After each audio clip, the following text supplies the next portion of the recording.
नमस्कार साथियों, मैं अजीत स्वागत करता हूं आपके अपने परिवार एग्जामपुर पर। प्यारे दोस्तों, जल्दी से जल्दी लाइव आ जाइए, वीडियो को शेयर कीजिए और जिन्होंने हमारे चैनल को अभी तक सब्सक्राइब नहीं किया है वो हमारे चैनल को जरूर सब्सक्राइब करेंगे। और प्यारे साथियों, आप सभी लोगों को बहुत बड़ा धन्यवाद दिल से दोस्तों, क्योंकि आप लोगों की बदौलत आपका परिवार 3 मिलियन का परिवार बन चुका है, सिर्फ और सिर्फ आपकी बदौलत। तो प्यारे साथियों, जल्दी से जल्दी लाइव आ जाएंगे, वीडियो को शेयर करेंगे। हम लोग स्टार्ट करने वाले हैं बहुत ही बेहतरीन मॉक टेस्ट, तो प्लीज़ जल्दी से लाइव आएँ साथियों और वीडियो को शेयर जरूर करें। तो जो मित्र हमारे लाइव नहीं है वो अपने मित्रों के लिए वीडियो को शेयर करेंगे ज़्यादा से ज़्यादा। तो दोस्तों, आज हम लोग 25 क्वेश्चंस करेंगे। देखिए दोस्तों, यहाँ पर लिखा है सिर्फ 25, लेकिन हम सबको एक्सप्लेन करते चलेंगे, कोशिश करेंगे कि ज़्यादा से ज़्यादा आप लोगों को कॉन्सेप्ट वाइज समझा दें। तो प्यारे दोस्तों, जल्दी से तैयार हो जाइए, पेन कॉपी उठा लीजिए। उम्मीद है आप सब लोग पेन कॉपी उठा चुके हैं। चलिए, तो दोस्तों आपके स्क्रीन पर पहला क्वेश्चन लगेगा। उससे पहले मैं आप लोगों को बता दूं कि आप लोगों का परिवार एग्जामपुर बहुत ही शानदार तरीके से मेरे दोस्तों मिशन एयरफोर्स बैच लॉन्च कर चुका है 2 मार्च से। जिनके घर में छोटे भाई हैं, आप लोग में जो एयरफोर्स की तैयारी करना चाहते हैं, एनडीए की तैयारी करना चाहते हैं, या एसएससी स्टेनो की तैयारी करना चाहते हैं, यूपीएसआई की तैयारी करना चाहते हैं, तो प्यारे साथियों बेहतरीन कोर्स अपने परिवार एग्जामपुर पर चल रहे हैं। आप लोग ज़्यादा से ज़्यादा ज्वाइन करें। और प्यारे साथियों, ज़्यादा से ज़्यादा जानकारी लेने के लिए आपके स्क्रीन पर एक मोबाइल नंबर शो हो रहा होगा, आप उस पर ज़्यादा से ज़्यादा कॉन्टैक्ट करें, बातें करें। ठीक है प्यारे दोस्तों, तो हम लोग स्टार्ट करेंगे बहुत ही शानदार तरीके से। तो आपके स्क्रीन पर पहला क्वेश्चन, तो पहला क्वेश्चन आपके स्क्रीन पर लग चुका है, इसका जवाब देंगे। क्या इसका आंसर रहेगा? क्वेश्चन नंबर 1, क्वेश्चन नंबर 1 है आपके स्क्रीन पर, इसका क्या आंसर होगा? लिखा है भारतीय संविधान के वृद्ध होने के कारण क्या हैं? इनमें से संविधानों के अनुभव समाविष्ट हैं, इसमें विस्तृत प्रशासकीय प्रावधान है, यह एक बड़े देश के शासन से संबंधित है, इसमें संघ तथा राज्यों का संविधान है। इसका क्या आंसर होगा? जल्दी से बताएंगे। देखिए दोस्तों, आप लोग ध्यान से पढ़ नहीं रहे क्वेश्चन, आप लोग बिना पढ़े जवाब दे रहे हैं, आप लोग बिना पढ़े जवाब दे रहे हैं दोस्तों। आप लोग जी, गायत्री जी कह रही है ए और डी में कंफ्यूजन है। डियर, आपको कंफ्यूज नहीं होना है। हम लोगों ने पढ़ा है कि इसमें संघ तथा राज्यों का संविधान है। जब हम लोग बात करते हैं संविधान के भाग 1 की, जब हम बात करते हैं संविधान के भाग 1 की, और उसमें हम एक अनुच्छेद पढ़ते हैं, अनुच्छेद 1, तो प्यारे साथियों इसमें क्या लिखा है? भारत अर्थात इंडिया राज्यों का संघ होगा, यानी कि संघ और राज्यों के संविधान का चर्चा है इसमें। तो इसका आंसर क्या होगा? इसका आंसर प्यारे साथियों डी हो जाएगा। आप लोग इस चीज को भूलना नहीं कि भारत का जो संविधान है उसके बड़े होने का एक ही मात्र कारण है कि उसमें संघ में राज्यों के संविधान को शामिल किया गया है। ठीक है, अब बात करें कि जब मूल संविधान हमारा था तो उसमें कुल कितने अनुच्छेद थे? मूल संविधान में कुल अनुच्छेद कितने थे? तो आप लोगों को पता है 395।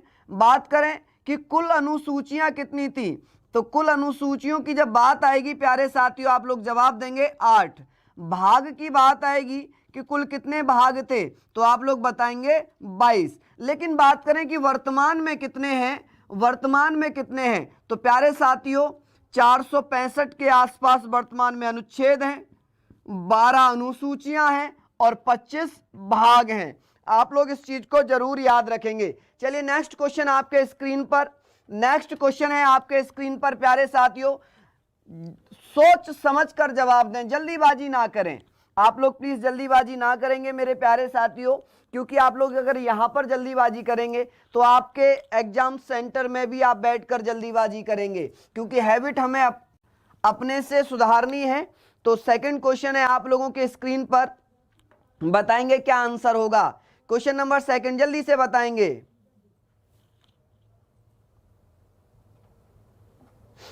लिखा हुआ है भारत एक गणतंत्र है, इसका अर्थ है, क्या अर्थ होगा प्यारे साथियों? जल्दी से बताएंगे कि इसका अर्थ है सभी मामलों में अंतरिम अधिकार जनता के पास है, भारत में संसदीय शासन व्यवस्था है, भारत में वंशानुगत शासन नहीं है, राज्यों का, भारत राज्यों का संघ है। जल्दी से बताएंगे इसका क्या आंसर होगा? क्वेश्चन नंबर, देखिए हमने पढ़ा भारत राज्यों का संघ है, लेकिन गणतंत्रता की बात कर रहे हैं हम, रिपब्लिकन की बात कर रहे हैं। आप लोग प्लीज ये देखें कि रिपब्लिक क्यों है हम, रिपब्लिक होने का कारण क्या है? वो तो हमें पता है कि भारत राज्यों का संघ है, लेकिन इसका आंसर कुछ और पूछ रहा है। जी बहुत ही बढ़िया, सुनीत कुमार जी बता रहे हैं सी। शानदार जवाब है आपका क्वेश्चन नंबर सेकंड का। क्या आंसर रहेगा? हाँ जी, तो इसका हो जाएगा, क्योंकि भारत में जो शासन अध्यक्ष बनता है वो परिवारवाद से नहीं आता, वो वंशानुगत नहीं होता, उसे जनता के द्वारा चुना जाता है। किसके द्वारा? प्यारे साथियों, से जनता के द्वारा चुना जाता है। हम लोगों ने देखा है, अगर भारत में राष्ट्रपति बनेंगे तो क्या राष्ट्रपति एक ही परिवार से बनता है? पीएम क्या एक ही परिवार से बनता है? तो प्यारे साथियों, जहां पर ये एक ही परिवार से, एक ही वंश से बनते हो, वहां पर रिपब्लिकन नहीं होता, वो मोनार्ची सिस्टम होता है। ठीक है, हमारे भारत में रिपब्लिकन सिस्टम है। क्यों? क्योंकि यहां पर वंशानुगत ना होकर जनता के द्वारा चुना जाता है। इसका ऑप्शन सी होगा। क्या होगा? सी इसका आंसर होगा। चलिए क्वेश्चन नंबर 3 की तरफ बढ़ेंगे। क्वेश्चन नंबर 3 है आप लोगों के स्क्रीन पर, इसका जवाब दें मेरे मित्र। क्वेश्चन नंबर 3, क्वेश्चन नंबर 3 है, जल्दी से बताएंगे इसका आंसर क्या होगा। जी क्वेश्चन नंबर 3 है प्यारे साथियों, जल्दी जल्दी जवाब देंगे। और दोस्तों एक बार वीडियो को प्लीज शेयर कीजिए ताकि और भी मित्र हमारे लाइव आ जाएं, क्योंकि बहुत कम मित्र आज हमारे लाइव हैं।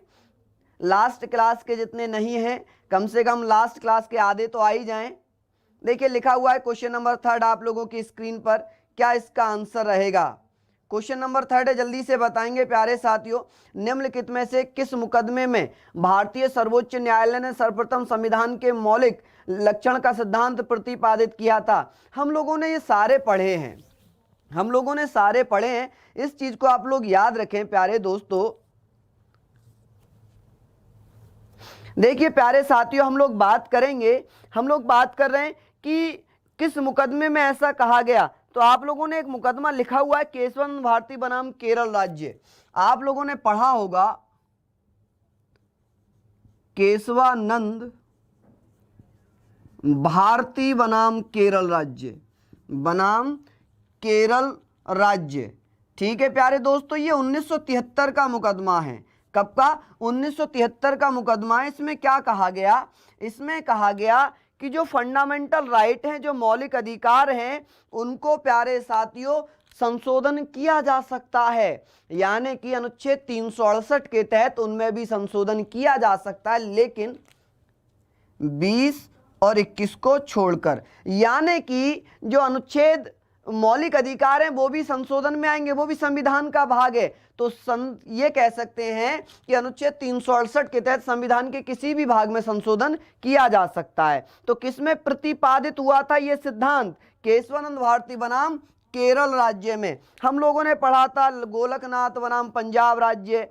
ठीक है, मिनर्वा मिल, सारे पढ़े हैं हमने। कल परसों इसी के ऊपर बात की थी, सारे केसेस के ऊपर बात की थी। तो प्यारे साथियों, हम एक क्वेश्चन पे ज्यादा समय नहीं लगाएंगे। जो हमें लग रहा है कि हमने ज्यादा बात कर ली है उसको हम ऐसे ही करेंगे, जो लगता है कम है उस पर हम ज्यादा डिटेल्स में चर्चा करेंगे। क्वेश्चन नंबर 4 है आप लोगों के स्क्रीन पर, इसका जवाब देंगे। क्वेश्चन नंबर 4 जल्दी से बताएंगे प्यारे साथियों। जी बहुत ही बढ़िया जवाब दे रहे हैं मेरे मित्र, बहुत ही शानदार। क्वेश्चन नंबर 4 आप लोगों के स्क्रीन पर लग चुका है, इसका जवाब देंगे। क्या आंसर रहेगा क्वेश्चन नंबर 4 का?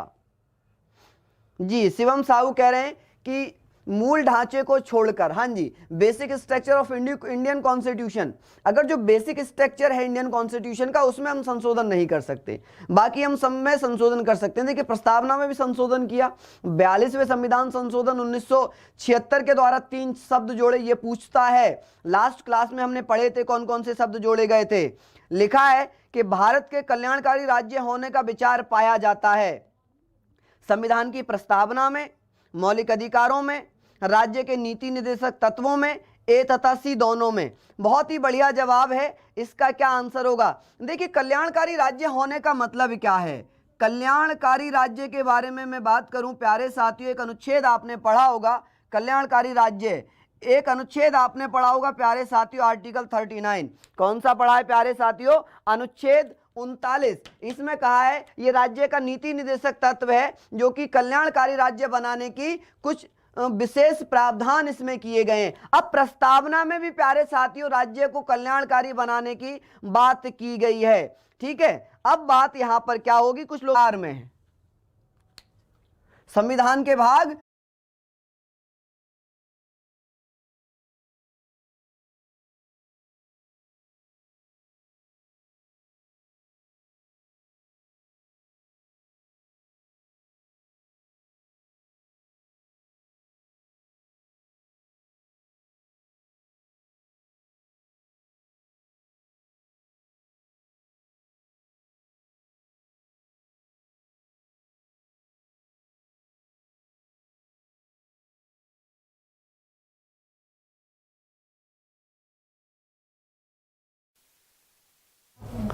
तो दोस्तों हम लोग बात कर रहे थे किसके बारे में, क्वेश्चन नंबर 4 का। इसका क्या आंसर रहेगा, डी। क्या आंसर रहेगा, डी। चलिए नेक्स्ट क्वेश्चन है आप लोगों के स्क्रीन पर, क्वेश्चन नंबर 5।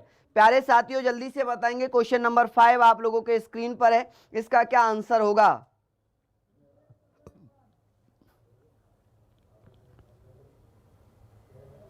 क्वेश्चन नंबर 5 जल्दी से बताएंगे प्यारे साथियों, इसका क्या आंसर होगा। आप लोगों के स्क्रीन पर लगा हुआ है, जल्दी से बताएंगे, लिखा हुआ है प्यारे साथियों, इसका क्या आंसर रहेगा।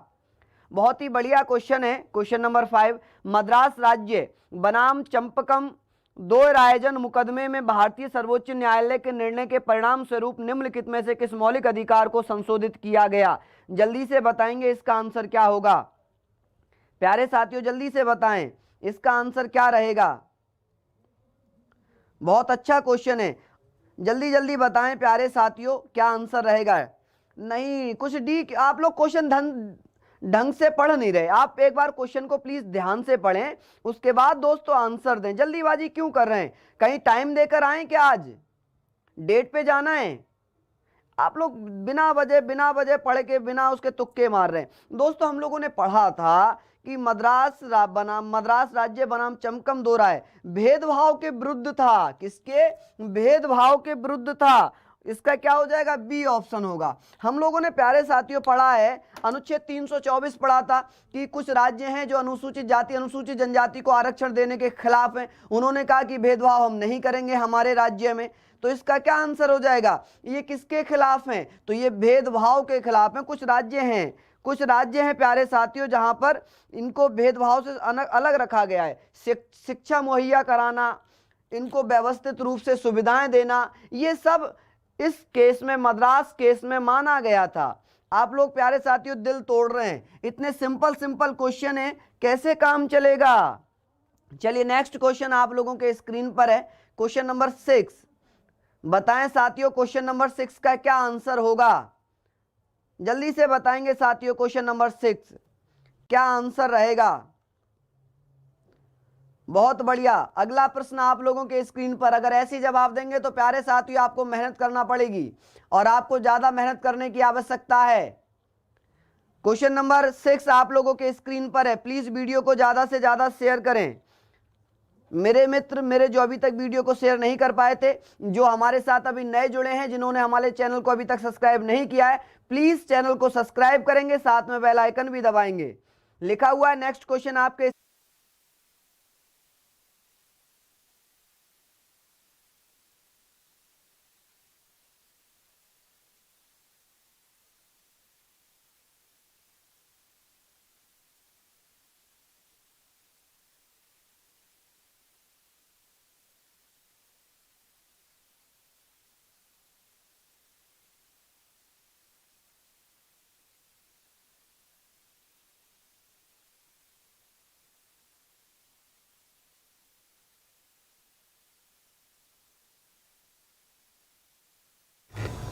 चलिए दोस्तों क्वेश्चन नंबर 6 आप लोगों के स्क्रीन पर है, इसका क्या जवाब रहेगा। दोस्तों आज थोड़ा बारिश का मौसम है, नेटवर्क प्रॉब्लम कर रहा है, ठीक है। लिखा हुआ है भारतीय संविधान का कौन सा अनुच्छेद व्यक्ति की विशेष यात्रा के अधिकार का संरक्षण प्रदान करता है। देखिए हम लोग बात करते हैं, एक केस था मेनका गांधी केस था प्यारे साथियों।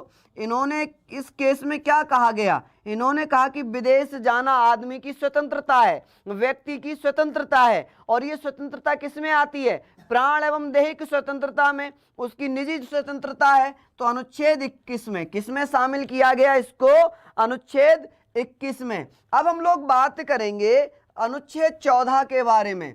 इसमें क्या लिखा है, अनुच्छेद 14 क्या कहता है, विधि के समान संरक्षण एवं समानता का अधिकार। हम लोगों ने पढ़ा है विधि के समान समानता एवं संरक्षण का अधिकार। अनुच्छेद 14 दो देशों से मिलकर बना है, किससे, दो देशों से, एक तो ब्रिटेन से और एक अमेरिका से। एक किससे है, अमेरिका से और ब्रिटेन से। तो ब्रिटेन से क्या लिया है, समानता का अधिकार। कानून का संरक्षण कहां से लिया, अमेरिका से। मैंने आप लोगों को बताया था कि अनुच्छेद दो देशों से मिलकर बना है 14, ठीक है।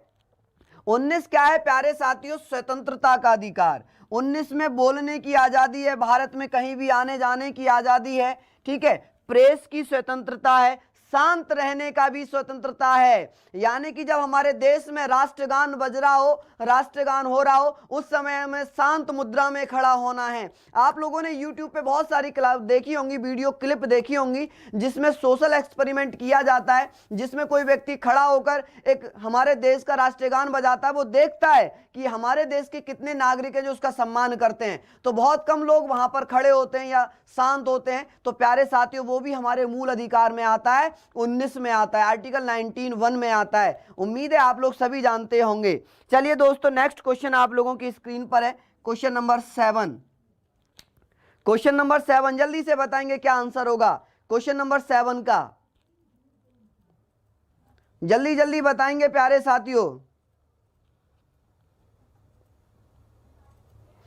जी सुरजीत भंडारी जी, प्लीज आंसर दीजिए। नेक्स्ट क्वेश्चन आप लोगों की स्क्रीन पर है, क्वेश्चन नंबर 7 कि संविधान के अनुच्छेद 32 के अंतर्गत परिवर्तित किए जा सकते हैं। क्या परिवर्तित किए जा सकते हैं? संवैधानिक अधिकार, मौलिक अधिकार, विधिक अधिकार, उपरोक्त सभी। जल्दी से बताएंगे इसका क्या आंसर होगा।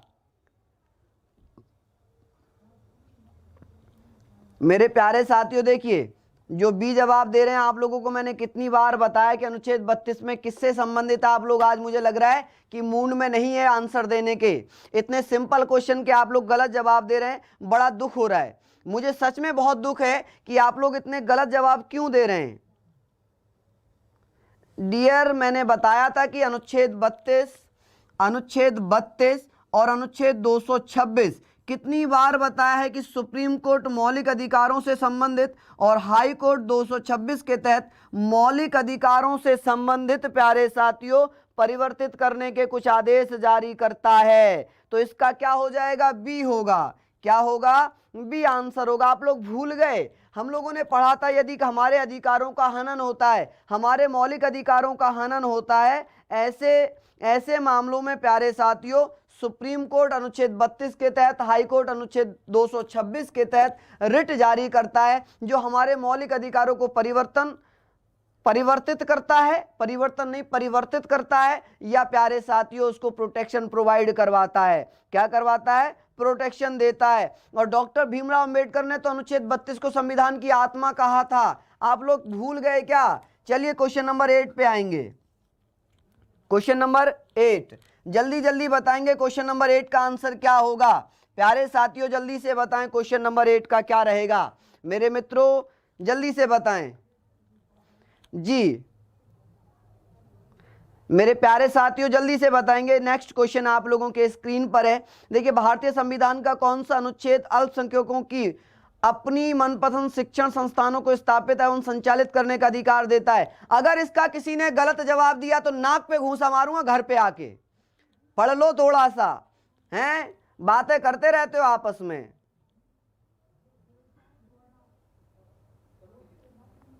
बताएंगे, बहुत ही बढ़िया जवाब दे रहे हैं। देखिए, शिक्षा संस्थानों के बारे में जब मौलिक अधिकार पढ़ रहे थे तो हमने पढ़ा था प्यारे साथियों अनुच्छेद 30। इसमें कहा था कि अल्पसंख्यकों को शिक्षा से संबंधित अपने संस्थान स्थापित करने के अधिकार हैं, उनको चलाने का अधिकार है, उनको स्टैब्लिश करने का अधिकार है। ठीक है। 29 कहता है अल्पसंख्यकों के हितों के वर्गों का संरक्षण, यानी कि हम ये कह सकते हैं जो माइनॉरिटीज हैं वो अपनी जो उनकी शिक्षा है वो उनको पढ़ सकते हैं। ठीक है, यहां पर इस चीज को जरूर याद रखना कि अनुच्छेद 29 में क्या कहा है। 29 में कहा है कि जो माइनॉरिटीज हैं, जो अल्पसंख्यक वर्ग है, उसके हितों का संरक्षण। अनुच्छेद 30 में क्या कहा कि वो जो अल्पसंख्यक लोग हैं वो अपनी शिक्षा से संबंधित संस्थान खोल सकते हैं, उन्हें चला सकते हैं। ऑप्शन नंबर क्या लिखा है दोस्तों? 16। 16 में क्या लिखा है? 16 में क्या लिखा हुआ है? इसमें लिखा है लोक नियोजन में समान अवसर की समानता, यानी कि सरकारी नौकरियों में सभी लोगों को बराबरी का अधिकार। लोक नियोजन का मतलब है गवर्नमेंट जॉब्स में सभी लोगों को बराबरी का अधिकार दिया जाएगा। लेकिन दोस्तों ये भी साथ में कहा है 16(4) में, अनुच्छेद 16(4) में कहा है कि राज्य अपने आधार पर अपने राज्य में कुछ आरक्षण प्रोवाइड करा सकता है। तो इसका आंसर क्या रहेगा? डी। क्या आंसर होगा? डी। चलिए क्वेश्चन नंबर 9 की तरफ बढ़ेंगे। क्वेश्चन नंबर 9 क्या है? आज थोड़े टफ क्वेश्चन है, टफ नहीं कहूंगा मैं इनको, टफ नहीं कहूंगा प्यारे साथियों, जल्दी से बताएंगे क्या आंसर रहेगा। बहुत ही बढ़िया जवाब है आप सब लोगों के। क्वेश्चन नंबर 9 क्या होगा दोस्तों, जल्दी जल्दी बताएं मेरे प्यारे साथी। क्वेश्चन नंबर 9 है, लोकसभा का सचिवालय सीधे नियंत्रित होता है केंद्रीय गृह मंत्री द्वारा, संसदीय मंत्रालयों के मंत्रालय द्वारा, प्रधानमंत्री द्वारा, लोकसभा के अध्यक्ष द्वारा। इसका आंसर क्या रहेगा, इसका आंसर क्या होगा, जल्दी से बताएंगे।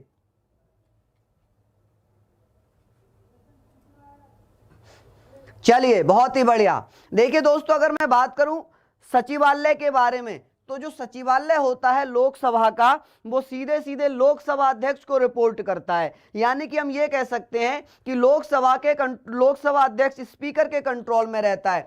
सदस्यों के रहने का, सदस्यों के दोस्तों जो भी संबंधित मामले हैं, संबंधित अधिकार हैं, ये सब लोकसभा अध्यक्ष पे डिपेंड करते हैं। याद रखना, उनकी सुरक्षा कैसे करवानी है ये भी लोकसभा अध्यक्ष दोस्तों तय करता है। तो इसका आंसर क्या होगा, डी। इसका आंसर क्या होगा, डी। उम्मीद है आप लोगों को समझ में आ रहा होगा। नेक्स्ट क्वेश्चन है आप सब लोगों के स्क्रीन पर। अगला प्रश्न आप लोगों के स्क्रीन पर है, बताएंगे प्यारे साथियों।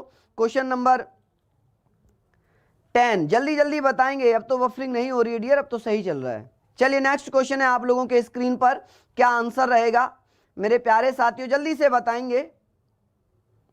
लिखा है, निम्न में से भारत का राष्ट्रपति किसकी नियुक्ति नहीं करता। देखेंगे दोस्तों, हम लोग जानते हैं भारत के राष्ट्रपति, जी संतोष कुशवाहा कह रहे हैं सब गलत, कोई बात नहीं डियर, बस मेहनत करो थोड़ी सी और थोड़ा ज्यादा पढ़ो। लिखा हुआ है कि किसकी नियुक्ति नहीं करता। हम लोग जानते हैं कि प्रधानमंत्री की नियुक्ति अनुच्छेद 75 में की जाती है। इसमें किसकी नियुक्ति है, पीएम की। हम बात करेंगे प्यारे साथियों राज्यपाल, अनुच्छेद 155 में राज्यपाल की नियुक्ति होती है। किसकी, राज्यपाल की नियुक्ति होती है। दोस्तों लिखा हुआ मुख्य निर्वाचन आयोग 324 में मुख्य निर्वाचन आयोग के बारे में बात हो रही है।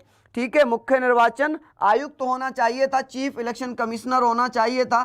ठीक है, क्योंकि मुख्य निर्वाचन आयोग नहीं होता, केवल निर्वाचन आयोग था, मुख्य निर्वाचन आयुक्त होता है। ठीक है, अब बात दोस्तों अनुच्छेद 64, अनुच्छेद 63 में राष्ट्रपति पद का वर्णन है और 64 में राष्ट्रपति बनता है, जो कि पदेन सभापति होता है राज्यसभा का। लेकिन आप लोग जानते हैं कि उपराष्ट्रपति को उसी प्रक्रिया के दौरान, उसी प्रोसीजर के दौरान चुना जाता है जिस प्रोसीजर पर राष्ट्रपति को चुना जाता है। तो इसका आंसर क्या होगा, उपराष्ट्रपति। ए आंसर रहेगा, क्या होगा, ए आंसर। और हम लोग जानते हैं कि प्यारे साथियों राष्ट्रपति का चुनाव में कौन कौन लोग हिस्सा लेते हैं। हम लोगों ने बात की थी कि संसद के दोनों सदनों के सदस्य, संसद के सभी सदस्य, सभी सदस्य का मतलब आप लोग समझ पाए। एक तो लोकसभा के सदस्य, राज्यसभा के सदस्य, दूसरे कौन, वो लोग जिनको राष्ट्रपति स्वयं मनोनीत करते हैं। राष्ट्रपति मनोनीत करते हैं, मनोनीत मतलब क्या है कि 12 सदस्य राज्यसभा में राष्ट्रपति के द्वारा मनोनीत किए जाते हैं, ये उपराष्ट्रपति के चुनाव में हिस्सा लेते हैं। अब जो दो आंग्ल भारतीय थे, जो एंग्लो इंडियन थे प्यारे साथियों, अब इनका पद खत्म कर दिया। अब एंग्लो इंडियन को राष्ट्रपति मनोनीत नहीं करेंगे। इसको भी आप लोग याद रखना कि लोकसभा में अनुच्छेद 331 के तहत राष्ट्रपति मनोनीत करते थे। अब ये जो एक विधेयक आया, या हम संशोधन कह सकते हैं 104वें संविधान संशोधन के द्वारा अनुच्छेद 331 और 333 को समाप्त कर दिया गया है। 331 में लोकसभा में दो सदस्यों को मनोनीत करने का अधिकार था राष्ट्रपति को, राज्य विधानसभा में राज्यपाल को। तो याद रखना, ना तो राज्यपाल मनोनीत करेगा ना ही राष्ट्रपति। क्यों, क्योंकि हमारे देश में मात्र 291 एंग्लो इंडियन है। और एंग्लो इंडियन कौन होगा, आंग्ल भारतीय कौन होगा, तो वह व्यक्ति जो 26 जनवरी 1950 के दिन से भारत में रह रहा है या उसके पश्चात भारत में आया है और उसके पास भारत की नागरिकता है, लेकिन कोई वो विदेशी था, उसके पेरेंट्स या उसका पूर्वज विदेशी था, तो ऐसा भारतीय आंग्ल भारतीय कहलाएगा। नेक्स्ट क्वेश्चन है आप लोगों के स्क्रीन पर। नेक्स्ट क्वेश्चन आप लोगों के स्क्रीन पर 11वां प्रश्न है। एक मित्र कह रहे हैं सर ऐप नहीं चल रही है, तो डियर आप हमारे कॉलिंग टीम से कांटेक्ट करें, आप हमारे टीम का नंबर आपके पास होगा, हमारी कॉलिंग टीम आपको सपोर्ट करेगी प्यारे साथी, प्लीज आप उसको जरूर सब कॉल करेंगे, ठीक है। चलिए, लिखा हुआ है अगला प्रश्न आप लोगों के स्क्रीन पर कि किसी राज्य के राज्यपाल से संबंधित निम्नलिखित कथनों में से कौन सा सत्य नहीं है। जल्दी से बताएं कि वह भारत के राष्ट्रपति द्वारा नियुक्त होता है, वह एक से अधिक राज्य का राज्यपाल हो सकता है, वह 5 वर्ष तक अपने पद पर रहता है, यदि संबंधित राज्य का व्यवस्थापिका उसे पद से हटाए जाने का प्रस्ताव स्वीकार करती है तो वह पद के पूर्व भी मुक्त किया जा सकता है। जल्दी से बताएंगे इसका क्या आंसर होगा। सत्य नहीं है, जल्दी से बताएंगे। देखिए 11वें का डी, बहुत ही बढ़िया। हम लोग जानते हैं कि अनुच्छेद 155 में राज्यपाल की नियुक्ति राष्ट्रपति करते हैं, ठीक है। अब दोस्तों ये कहा है क्या एक राज्यपाल एक से अधिक राज्यों का राज्यपाल बन सकता है? तो दोस्तों जब हम बात कर रहे हैं तो उसमें सिर्फ ये लिखा था, क्या लिखा था कि राज्यपाल एक प्रत्येक राज्य का राज्यपाल होगा। लेकिन 7वें संविधान संशोधन 1956 के द्वारा, कब? 7वें संविधान संशोधन 1956 के द्वारा क्या किया गया? संशोधन किया गया। और इसमें क्या कहा गया कि एक राज्यपाल एक या एक से अधिक राज्यों का राज्यपाल बनाया जा सकता है। ऐसी कंडीशन में उसको जो वेतन दिया जाएगा वो दोनों राज्यों के द्वारा दिया जाएगा। 2 राज्यों का अगर वो बनाया गया है तो दोनों राज्यों के द्वारा वेतन दिया जाएगा। इसीलिए राज्यपाल को जो पेंशन है वो भारत सरकार के द्वारा दी जाती है। किसके द्वारा? भारत सरकार के द्वारा दी जाती है। उम्मीद है तो आप लोग समझ गए होंगे, इसका डी आंसर होगा, क्योंकि राज्यपाल को राष्ट्रपति स्वयं हटाता है, ठीक है। उसके लिए कोई प्रस्ताव की आवश्यकता नहीं पड़ती। क्वेश्चन नंबर 12 है आपके स्क्रीन पर, क्वेश्चन नंबर 12, जल्दी से बताएंगे इसका क्या आंसर होगा।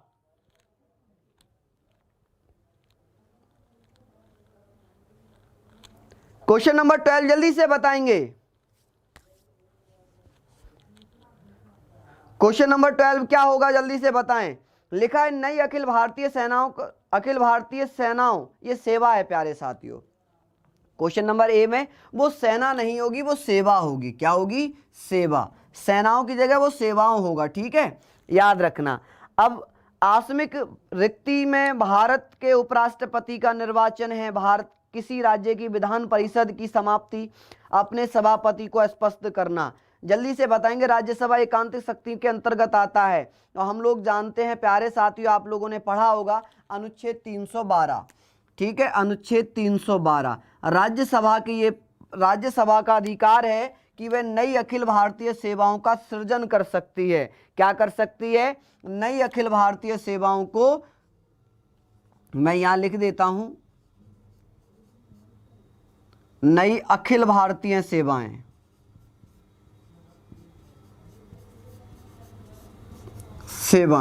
प्यारे साथियों, नई अखिल भारतीय सेवाएं अनुच्छेद 312 के तहत राज्यसभा के पास ये अधिकार है कि वो नई नई अखिल भारतीय सेवाएं निकाल सकती है, ठीक है। हमने पढ़ा है सिविल सर्विसेज 3 प्रकार की हैं। एक तो होता है अखिल भारतीय सेवाएं, एक होता है भारतीय प्रशासनिक सेवा, एक होता है भारतीय पुलिस सेवा। यानी कि एक क्या होता है, एक आईएफएस होता है, एक आईएएस होता है और एक आईपीएस होता है। जानते हैं ना प्यारे साथियों। चलिए नेक्स्ट क्वेश्चन पे हम चलेंगे। तो इसका आंसर क्या हो जाएगा? क्वेश्चन नंबर 12 का आंसर क्या होगा, जल्दी से बताएं। 12 का आंसर, तो प्यारे साथियों, नई अखिल भारतीय सेवाओं का सृजन करना, इसका ए आंसर रहेगा। क्या होगा? इसका ए आंसर होगा। क्वेश्चन नंबर 13 आप लोगों के स्क्रीन पर, जल्दी से बताएंगे प्यारे साथियों। आप लोग कंफ्यूज हो गए होंगे, मैं समझ सकता हूं, क्योंकि सेवाओं के जगह पर वो सेना लिख दिया है, तो इसलिए मैं समझ सकता हूं प्यारे साथियों।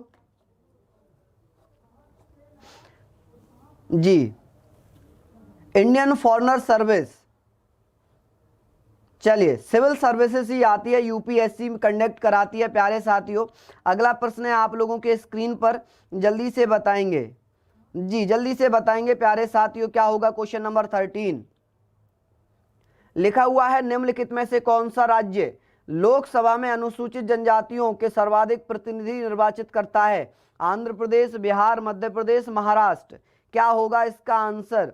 देखिए आप लोगों को मैं बता दूं कि 2000 का सर्वे अगर हम देखेंगे 2001 का, उसमें मध्य प्रदेश हुआ करता था। मध्य प्रदेश पहले सबसे ज्यादा अनुसूचित जनजातियों का प्रतिनिधित्व करता था। पहले एमपी करता था। कौन करता था? एमपी 9 सीट भेजता था। दोस्तों अब वर्तमान की अगर मैं बात करूं तो वर्तमान में कौन होगा? वर्तमान में प्यारे साथियों कौन है? तो आप लोग याद रखना छत्तीसगढ़। कौन है प्यारे साथियों? छत्तीसगढ़। छत्तीसगढ़ याद रखना प्यारे साथियों, छत्तीसगढ़ है जो अब 6 भेजता है। और वर्तमान में मध्य प्रदेश 5 सीट भेजता है। ठीक है, छत्तीसगढ़ 6, मध्य प्रदेश 5 और झारखंड 4 सीटें भेजता है। झारखंड कितनी? 4 सीटें भेजता है। तो इसका आंसर क्या हो जाएगा? तो प्यारे साथियों छत्तीसगढ़ होगा, लेकिन छत्तीसगढ़ है नहीं ऑप्शन में, तो एमपी। मध्य प्रदेश कौन होगा? मध्य प्रदेश होगा। ठीक है, इस चीज को आप लोग याद रखना, क्या होगा? मध्य प्रदेश। लेकिन वर्तमान की अगर मैं बात करूं, क्योंकि छत्तीसगढ़ दिया नहीं है, तो वर्तमान में सबसे ज्यादा सीटें कौन भेज रहा है? तो वर्तमान में सबसे ज्यादा प्यारे साथियों छत्तीसगढ़ भेज रहा है। कौन? छत्तीसगढ़ 6 सीटें याद रखना। अनुसूचित जनजाति से 6 सीटों को भेज रहा है। नेक्स्ट क्वेश्चन है आप लोगों के स्क्रीन पर, क्वेश्चन नंबर 14। बताएंगे प्यारे साथियों क्वेश्चन नंबर 14 का क्या आंसर होगा? क्वेश्चन नंबर 14 जल्दी जल्दी बताएंगे मेरे दोस्तों। क्वेश्चन नंबर 14 बहुत ही बढ़िया जवाब दे रहे हैं प्यारे साथियों, जल्दी से बताएंगे इसका क्या आंसर होगा। जी बहुत ही बढ़िया, शानदार आप लोग पढ़ रहे हैं दोस्तों। जी जल्दी से बताएंगे, निम्न युग्म में से कौन सा युग्म सही नहीं है? आंध्र प्रदेश 42, असम 13, पंजाब 13, पश्चिम बंगाल 42। दोस्तों आप लोगों को बता दूं, आप लोगों के स्क्रीन पर एक छोटी सी नीचे लाइन चल रही होगी, एसएससी स्टेनो 50 डेज। तो प्यारे साथियों 12 मार्च से बहुत ही शानदार आप लोगों का एक बहुत ही शानदार बैच स्टार्ट होने वाला है। अभी डेमो क्लास चल रही है उसकी। ठीक है, तो आप लोग प्लीज ज्यादा से ज्यादा ज्वाइन करें, मात्र 999 रुपए में। ठीक है, और जो प्यार आपने हमें YouTube पर दिया है, वही प्यार आप अपने परिवार एग्जामपुर का जो ऑफिशियल एग्जामपुर ऐप है उसको डाउनलोड करें। आपको वहां पर बहुत शानदार PDF मिलेंगी। आपको उसको डाउनलोड करने का कोई चार्ज नहीं है, आपको वहां PDF भी मिलेंगी डियर। तो ज्यादा से ज्यादा एग्जामपुर ऑफिशियल ऐप को डाउनलोड करेंगे। जो प्रॉब्लम थी वो सॉल्व हो चुकी है। अब आंसर की बात करते हैं, आंध्र प्रदेश 42 एकदम ठीक है। असम 14, दोस्तों असम से 14 सीटें जाती हैं, तो इसका आंसर क्या हो जाएगा? बी। पंजाब से 13, पश्चिम बंगाल से 42, एकदम ठीक है। लेकिन असम से 14 सीटें जाती हैं। असम से कितनी सीटें हैं? 14 सीटें जाती हैं प्यारे साथियों। तो इसका आंसर क्या हो जाएगा? बी। चलिए क्वेश्चन नंबर 15 पे आएंगे। क्वेश्चन नंबर 15 क्या कहता है, जवाब दें। क्वेश्चन नंबर 15 आप लोगों के स्क्रीन पर,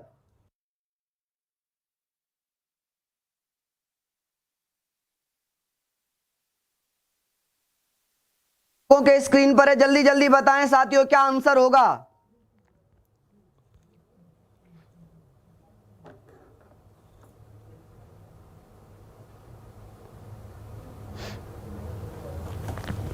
जल्दी से बताएंगे मित्र। एक मित्र पूछ रहे सर मेरा ऐप क्यों नहीं। डियर आप एक बार हमारे कॉलिंग टीम से बात कर लीजिए। शताब्दी स्वाइन, डियर आपको अभी हमारे स्क्रीन पर, आपकी स्क्रीन पर एक नंबर शो होगा, आप प्लीज उस पर कांटेक्ट करें। अगर आपने कोर्स लिया है तो आपका कोर्स जरूर आएगा डियर, आप बिल्कुल ना घबराएं, आपकी पूरी सहायता की जाएगी। ठीक है, अभी आपके स्क्रीन पर एक नंबर शो किया जाएगा, आप उसको डाउनलोड नोट कर लें। ठीक है, नोट डाउन कर लें, आप उस पर आप कांटेक्ट कर सकते हैं। लिखा हुआ है भारतीय संसद के दोनों सदनों की संयुक्त बैठक किस संबंध में होती है? देखिए, जब किसी विधेयक पर दोनों सदनों में मतभेद हो तो राष्ट्रपति को यह अधिकार है, राष्ट्रपति को अनुच्छेद 108 के तहत यह अधिकार है कि वो संयुक्त अधिवेशन बुला सकता है। लेकिन संयुक्त अधिवेशन, संयुक्त बैठक बुलाएगा किस आधार पर, किस लिए बुलाएगा? तो साधारण विधेयक पर।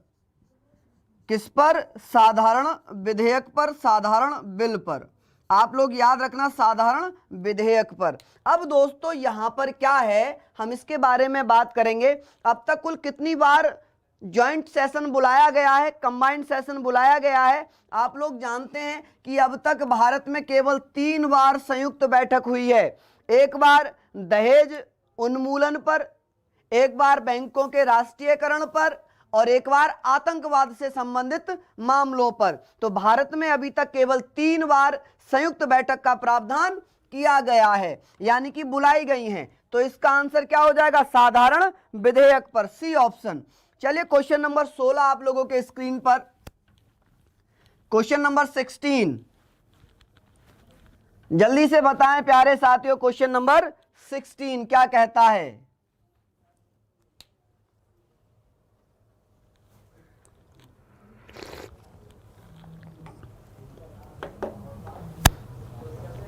जल्दी से बताइए साथियों।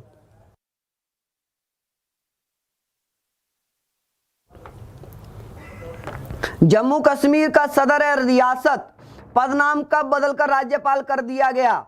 देखेंगे दोस्तों, जब जम्मू कश्मीर एक राज्य हुआ करता था, अब तो केंद्र शासित राज्य है, यूनियन टेरिटरी स्टेट है, तो इसमें क्या था कि वहां के राज्यपाल को 1967 तक 1967 तक सदर रियासत कहा जाता था। क्या कहा जाता था? सदर रियासत के नाम से जाना जाता था। बहुत ही बढ़िया जवाब दे रहे हैं, 16 का डी होगा। चलिए मित्रों क्वेश्चन नंबर 17 पे आते हैं। क्वेश्चन नंबर 17 जल्दी से जवाब देंगे मित्र। क्वेश्चन नंबर 17 का क्या आंसर रहेगा? चलिए जल्दी जल्दी बताएं प्यारे साथियों, क्या आंसर होगा क्वेश्चन नंबर 17 का?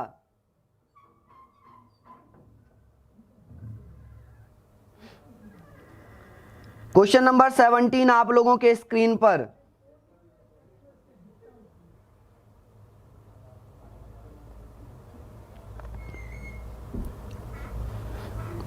बताएंगे प्यारे साथियों क्वेश्चन नंबर 17।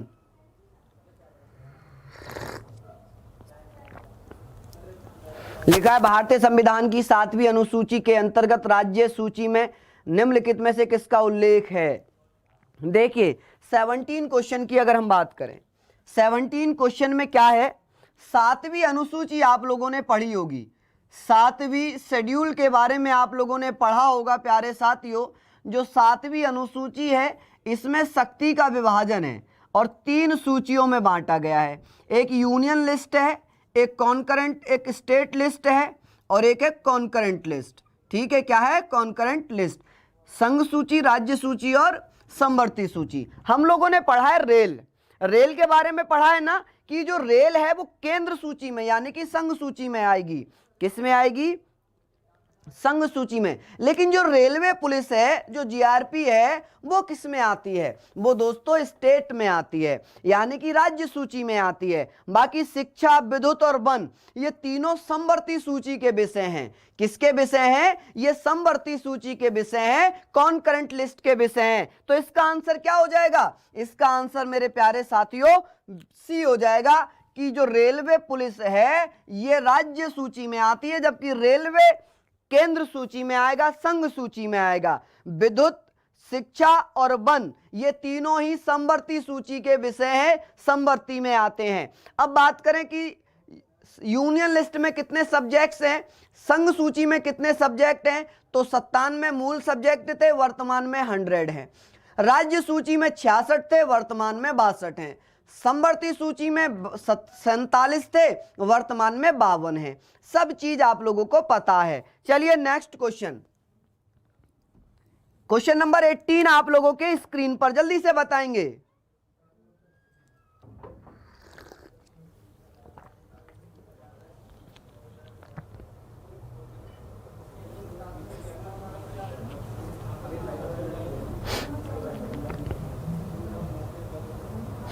कुछ लोग रेलवे पुलिस को आरपीएफ समझ रहे हैं, वो रेलवे प्रोटेक्शन फोर्स होती है, वो रेलवे पुलिस उसमें नहीं काउंट करेंगे। वो रेलवे जो आरपीएफ है वो रेलवे प्रोटेक्शन फोर्स है, वो केंद्र सूची में ही आती है, वो संघ सूची में ही आएगी। हम यहां पर रेलवे पुलिस की बात कर रहे हैं, जीआरपीएफ की बात कर रहे हैं डियर। चलिए बहुत ही बढ़िया। लिखा है भारतीय संविधान के किस अनुच्छेद में विभिन्न राज्यों से संबंधित विशिष्ट प्रावधानों का उल्लेख है? देखिए कौन से अनुच्छेद के तहत विशेष राज्य का दर्जा दिया गया, इसके बारे में बात चल रही है, जल्दी से बताएं।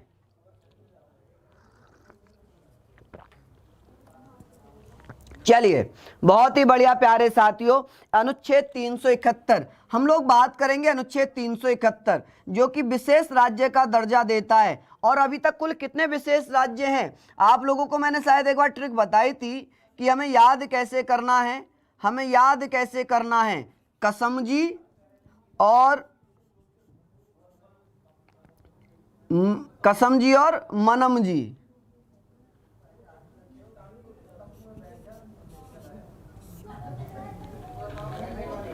देखेंगे क्या था, कश्मीर था, अरुणाचल प्रदेश था, सिक्किम था, असम था, मेघालय था, गोवा था, महाराष्ट्र था, सॉरी मिजोरम था, और यहां से आंध्र प्रदेश था, नागालैंड था और गुजरात था। तो ये 11 राज्य थे।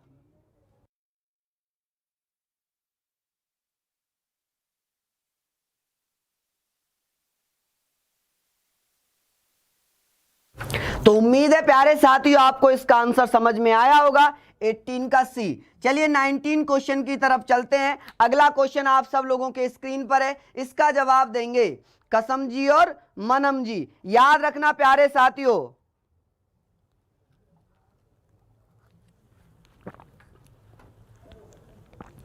$370 हट चुका है, ये तो जम्मू कश्मीर पे था। अब जम्मू कश्मीर का विशेष राज्य का दर्जा भी छीन लिया गया है, तो कसम पे के हंसा देना, असम कर देना कसम को। चलिए नेक्स्ट क्वेश्चन आप लोगों के स्क्रीन पर, सेवानिवृत्त होने के पश्चात सर्वोच्च न्यायालय के न्यायाधीश वकालत कर सकते हैं। कहां पर वकालत कर सकते हैं प्यारे साथियों, जल्दी से बताएंगे। तो हमने पढ़ा था कि सुप्रीम कोर्ट के जब मुख्य न्यायाधीश होंगे वो रिटायर होंगे, मुख्य न्यायाधीश हो या अन्य न्यायाधीश हो, आफ्टर रिटायरमेंट वो राज्य सरकार में या केंद्र सरकार में कोई पद धारण नहीं करेंगे या किसी भी कोर्ट में वकालत नहीं करेंगे। तो हम लोगों ने पढ़ा था कि वो किसी भी न्यायालय में वकालत नहीं कर सकते, यानी कि जो सुप्रीम कोर्ट के न्यायाधीश होंगे, जो जजेस होंगे, वो किसी भी न्यायालय में प्यारे साथियों वकालत नहीं कर सकते। लेकिन हाई कोर्ट के बारे में क्या लिखा है, हाई कोर्ट के जजों के बारे में लिखा है कि जिस हाई कोर्ट में वो जज रहे हैं उस हाई कोर्ट को छोड़कर किसी और हाई कोर्ट में वो वकालत कर सकते हैं। तो इसमें क्या आंसर हो जाएगा, तो केवल सर्वोच्च न्यायालय तथा उच्च न्यायालय, किसी भी न्यायालय में नहीं। तो प्यारे साथियों किसी भी न्यायालय में नहीं, डी इसका आंसर रहेगा, किसी भी न्यायालय में वकालत नहीं कर सकते। चलिए क्वेश्चन नंबर 20 आप लोगों के स्क्रीन पर, क्वेश्चन नंबर 20 है, जल्दी से बताएंगे इसका आंसर क्या होगा।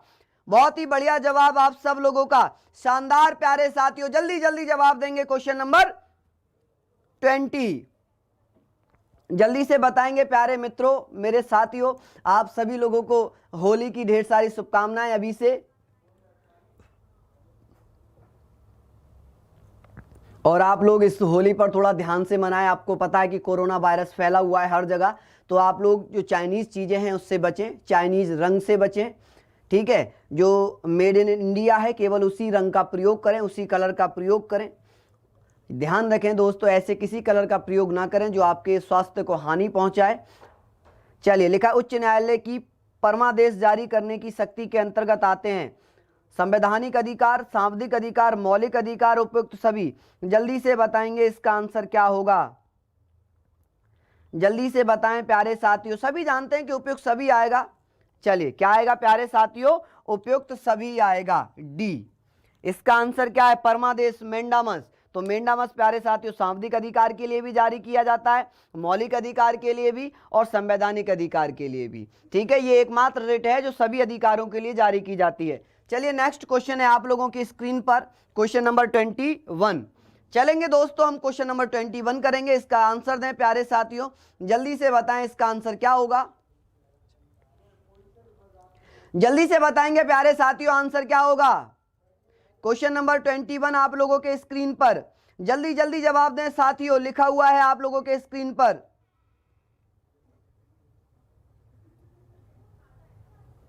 बहुत बढ़िया, शानदार। स्टार्टिंग में तो कुछ गड़बड़ी की थी आप लोगों ने कि कुछ गलत जवाब दिए, लेकिन उसके बाद फिर एकदम सही हो गए। यही उम्मीद मैं आप लोगों से रखता हूं, यही मेहनत का आप लोगों से भरोसा रखता हूं कि आप लोग जो मेहनत करते आ रहे हैं ये बरकरार रखेंगे। हम लोग जानते हैं कि अगर हम मेहनत यहां पर, दो लोग यहां मेहनत कर रहे हैं, ठीक है, ये ए है और ये बी है, मान लो इसकी मेहनत बरकरार चल रही है, ना ऊपर जा रहा है ना नीचे जा रहा है, तो ये सफल हो जाएगा। अगर इसकी मेहनत यहां तक तो सही चली, फिर यहां से इसका ग्राफ गिर गया तो इसको सफलता नहीं मिलेगी, ठीक है, याद रखना। तो प्यारे साथियों, सफलता उसी को मिलेगी जो बरकरार मेहनत करेगा, एक साथ मेहनत रखेगा। लिखा है भारतीय संविधान की 7वीं अनुसूची के अंतर्गत संघ सूची में निम्नलिखित में से किसका उल्लेख नहीं है? बैंकिंग, बीमा, जनगणना, गैस। तो प्यारे साथियों बताएंगे, बहुत ही बढ़िया, गैस होगा इसका आंसर डी इसका आंसर रहेगा प्यारे साथियों। तो मेरे दोस्तों, आज क्लास यहीं तक रोकनी पड़ेगी, ठीक है। हम लोग फिर मिलेंगे। तो दोस्तों, आप लोगों को एक बार से फिर होली की ढेर सारी शुभकामनाएं। आप सब लोग मेहनत करते रहें, बरकरार रहें। कल फिर मिलेंगे। तो प्यारे साथियों, आप सब लोग जिन्होंने हमारे चैनल को सब्सक्राइब नहीं किया है, चैनल को सब्सक्राइब करें। और जो चाहते हैं बीएड एंट्रेंस एग्जाम में, एसएससी स्टेनो में, और प्यारे साथियों यूपीएसआई में रैंक के साथ सिलेक्शन, तो अपने परिवार एग्जामपुर के साथ जरूर जुड़ें।